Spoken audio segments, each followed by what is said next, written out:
This guide applies to Ford F-150 trucks from 2015 to 2024. The battery replacement process is largely the same across these years, though some 2023-2024 models have proximity keyless entry. Identify your fob type. Does it have a physical key blade? Also, check for low battery warnings on your truck's dashboard display, a feature added in later models.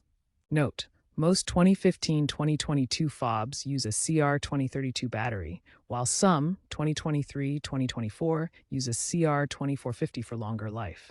CR2032 batteries last around 2 to 3 years, and CR2450 can last up to 5 years. You'll need a new CR2032 or CR2450 battery available for $1 to $2 and a small flathead screwdriver or plastic pry tool.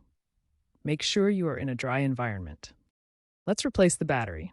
First, locate the release button or seam on your F-150 key fob. Use the screwdriver or pry tool to carefully open the fob. If there is a key blade, remove it first. Gently pry the fob open to access the battery compartment. Remove the old battery, noting the polarity plus. Insert the new battery with the correct polarity. Snap the fob back together until it is securely closed. Test the fob's functions: locking, unlocking doors, and remote start if equipped. Watch for the LED light to confirm the fob is working. If it's not working, double-check the battery polarity and try again.